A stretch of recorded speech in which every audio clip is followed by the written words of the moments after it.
I really enjoyed playing Emberward when I first tried it during Steam's Next Fest, and it was an immediate purchase for me when it first released into early access. So far, I've been loving it even more, and it's mostly lived up to what I hoped it would be. As with all early access games though, it's still incomplete. So let's get into it. Emberward is a roguelite tower defense game with a unique pathing or maze building mechanic. You control a deck of Tetris-like pieces that you place on a tile grid map to create a maze for enemy units as they come towards you. And this is a nice, fun puzzle and challenge during each run. Let's talk about this Tetris maze mechanic first, because it's the most unique quality of Emberward. At the start of each level and after each wave, you draw additional Tetris-like pieces that you can place on the map. Generally, there are 2 or 3 goals with placing these pieces. The first is to create the longest path possible to force enemies to be attackable for the longest time and get to the fire the slowest. Enemies spawn at set points and take the shortest path possible to your campfire. Sometimes this best maze is obvious, but often there are quite a few ways to create winding mazes, some of which will be easier or harder depending on which tile pieces you have for a given run. The second main goal is to create areas you can place your towers, since the bulk of your towers will be placed on your tile pieces. Each level will also have a couple places you can place your towers before you place any tiles, basically pre-placed tile pieces. While some towers fit into just one tile, there are also more powerful towers that require more specific placements. For example, there's a lot of towers that require 2x2 tiles in order to be placed, while other towers are even more niche, like one that must be placed over the active path of enemies, like an overpass or a bridge, in order to actually deal damage. The third main goal, which you can think of as a subset of the second, is to get powerful buffs on your tiles that you can place towers on. These buffs can come from the tiles themselves. As you add more tiles to your deck, some of these tiles will have buffs attached to them, like increased attack speed or increased range. And there are also some of these same buffs that you can find on the maps themselves. The buffs can be already there. I really love this tile and maze mechanic in Emberward, which is great because that's basically the defining and most unique quality of this game. I loved being creative while building mazes, and I loved thinking about where I wanted to place these Tetris pieces. I liked working with that tile placement to best utilize different tile upgrades as well, put specific towers with specific upgrades that fit them the best. On that note, let's talk about the actual tower defense mechanics themselves. If you've ever played a tower defense game, the mechanics in Emberward will all be fairly familiar. Enemies spawn out of portals and walk towards your home flame on the shortest path possible. And these enemies deal damage to your flame when they arrive there.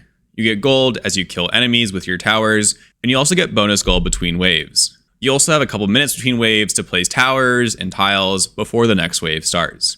Towers can range from cheaper one-tile towers to more expensive and larger towers that, as I talked about earlier, require specific arrangements of available tiles in order to be placed. Each tower can be upgraded in 2 different ways, which is often focusing on different stats, like increased range and damage for one path or increased attack speed for the other. Sometimes, though, it can also lead to branching or new effects, like upgrades to the missile tower, giving it either slowing ice missiles or AoE damage on fire missiles. Emberward has a pretty good amount of tower variety, with towers taking on 6 different elemental types. Some towers, like that missile tower, can also change damage types when they're upgraded. I don't actually see any evidence that these damage types affect enemies differently, but rather these different damage types lead to different passive effects and different relics. Basically, different damage types have different build types. For example, poison damage applies poison, which deals damage over time and interacts with poison relics. Electrical damage, on the other hand, focuses on attacks that are AoE or attacks that chain between enemies. I do quite like the different feel of different damage types, and they add some nice variety. But some damage types feel a lot more fleshed out than others. For example, poison feels like it has the most relics and towers interact with it, making it just more fun to have different poison builds, while something like arcane feels currently lacking in build crafting potential. I'm hoping they flesh out some of these other damage types with future updates, just to give this game some more build variety. Also, I don't think it's necessary to have certain damage types be more effective against certain enemies, but it is something to consider because it would make the different damage types feel different if they affected different enemies with different effectiveness. The final main element of the gameplay comes in the form of chests that can spawn after you kill enemies. These chests give you a choice of 3 rewards.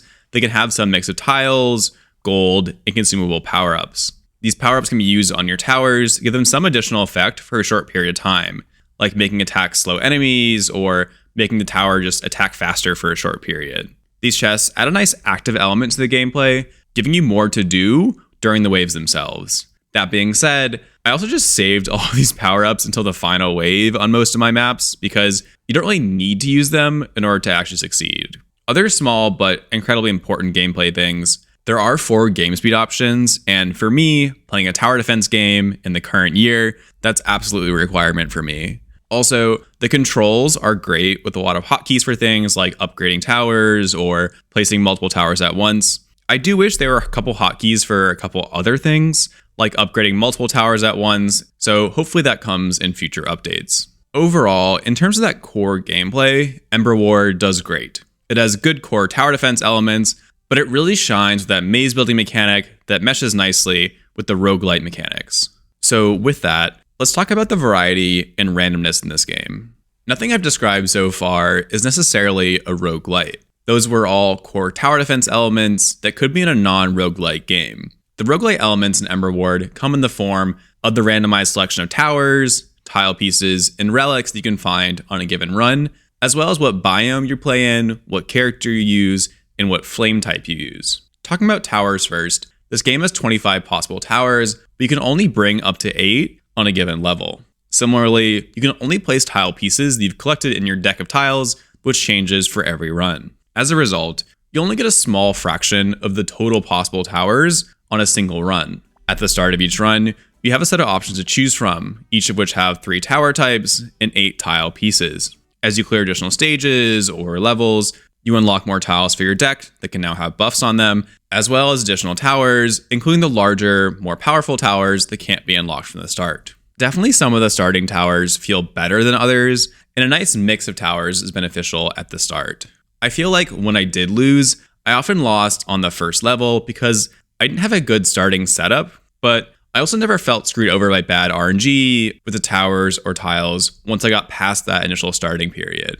In addition to just collecting more tiles and towers to use, you can also collect relics, which act as the familiar roguelite modifiers like increasing damage against poison enemies, or more general effects like making you gain more gold at the start of each mission. For the most part, these are moderately impactful, but there are 1 or 2 that are really powerful. For example, one of these relics randomizes the cost of each tower at the start of each wave, allowing you to sometimes get towers for half their usual price. Similar to the towers, you can always work with what you've got in regards to these relics, and some of these relics have some pretty fun and powerful synergies that change how you play and how you strategize, like that tower cost relic, which made me focus on buying more towers when they were randomly cheaper, as opposed to upgrading towers on other runs. Additionally, Emberward has fairly standard roguelite merchants and random event type mechanics. There's a nice challenge mechanic as well, where you can sometimes choose to take on additional challenge for future encounters in order to gain some extra reward. Some of these challenges were trivially easy, but others of them added a nice twist to think about. There's really no surprise roguelite twists on this end, but it has all those roguelite elements that you would expect to find. Finally, Emberward has a couple sources of run variety that are not random, but are instead dependent on what you choose at the start of each run. Build-wise, you can choose both a character type and a flame type. The character usually gives a starting relic and some other additional unique passive effect, like the knight hero giving a bit of shield to your flame each map, or the merchant hero making a percentage of your gold carry over between levels. The different flame types are similar in concept, and they add some modifiers to your run, like one that makes all of your encounters corrupted encounters, which are more challenging, but also more rewarding, as well as having a unique map for them. As an aside, I was generally a little worried about running out of different maps to play around with, and while you do see all the map types pretty quickly, there's still a good amount of options, and even the same map can be solved with different maze types and different paths. So I like the different flames and characters, as well as how they interact with each other, but there also just aren't that many options right now, and it's clear there are a lot of placeholders for future updates. So the options available are nice, but this part feels clearly incomplete. In addition to build variety, you can also choose which area you want to clear. I really like the 2 areas that are in the game right now, and they have their own unique enemies with different mechanics, like ones that stun nearby towers, or enemies that dig underground and become invulnerable for a short period. Each area has their own respective final boss as well, that add in some new map mechanics or new tower placement mechanics that were just fun to play around with. But similar to the flame types and the character types, it's clearly incomplete, with only 2 out of 4 areas playable right now. So as a whole, I think that within run randomness is decent right now. There's some good variety of towers, some good variety of tiles and the modifiers, and the relics and other standard roguelite mechanics are done well. You can create some relatively basic builds while also having a couple relics that are very impactful and change how you play. I do wish there are a couple more different map layouts to encounter, or some additional mechanics that force you to basically not run the same maze every time you encounter the same map, because right now you could do that if you wanted to. I think the pre-run variety choices in terms of characters, flames, and areas is also decent. I like how different they can be, but it's also pretty clearly incomplete, and it's something I really want to see more of. I know it's coming. Obviously, it's an early access game, so it's incomplete by its nature, but the lack of areas, flames, and characters are one of the major drawbacks for trying this game right now, because I just want to see more of those things. Now let's talk about the progression and replayability of Emberward. Emberward currently has two main progression systems. The first one is a horizontal progression system where you unlock the new characters and flames. Strictly speaking, none of these are better than each other, and they mostly just add some more playstyle variety. These flames and characters are unlocked by completing certain challenges, like winning a run without losing health, or placing 100 2x2 towers across all of your runs. As with a lot of the roguelite mechanics, it's a fairly standard but nice unlock system. Vertical progression-wise, there is a grid-based skill tree. As you buy upgrades, you can upgrade them multiple times, and you also unlock the ability to buy the upgrades around that upgrade. Again, it's just a non-linear skill tree. These upgrades all make you more powerful in some way. For example, some of these upgrades give you more starting gold, while other ones give your flame more health. Some of the later ones add a new mechanic, like the ability to overload a tower, making it fire a lot faster once per level. I think the vertical progression here is good as well. It's pretty easy to get the important unlocks quickly, which is nice because a couple of the unlocks are pretty powerful, and completing the whole skill tree takes a decent, but not crazy amount of time. The skill tree upgrades cost experience, which you get as you clear levels and complete challenges. The system also allows you to focus on the upgrades that are more important to you because you can choose what you actually want to buy. However, I'm kind of disappointed with the difficulty levels so far. There are 3 levels, basically easy, normal, and hard, with easy and normal being unlocked from the start. You do have to beat the first area to unlock the second area as well, and that second area is notably harder than the first, so there is some indirect difficulty there as well. But my main problem comes in the fact that the hardest level just isn't that hard. I'm hoping the later areas add some more challenge because the second area was harder than the first, so hopefully the third and fourth are even harder. But as it stands right now, I can reliably win on the hardest mode, and that just makes me less interested. The challenge just isn't there, and I'm also not someone that usually beats the hardest difficulty in games either. For completeness sake, Emberward has no real narrative or story, not even really background lore. As always, this isn't that surprising for a roguelite, but it's worth mentioning. So what's my verdict on Emberward? I think this game is in a really good place right now, despite only just releasing into early access.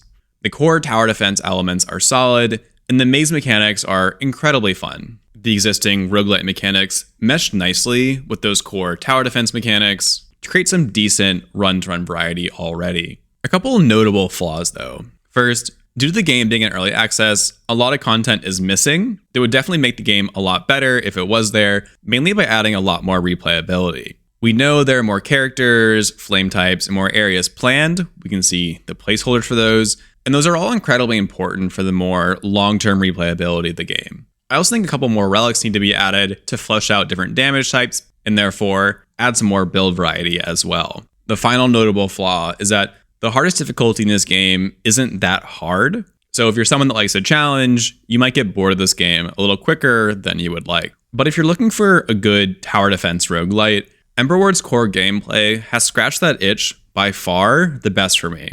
Because of that, despite the game needing more content, I still feel like I got my money's worth. So if the idea of a tower defense roguelite is appealing to you, Emberward is already worth grabbing, and otherwise, definitely worth keeping an eye on as they add more content. Huge shout out to all of our channel members for helping support the channel. Please like this video to help me out in the algorithm, and thanks for watching.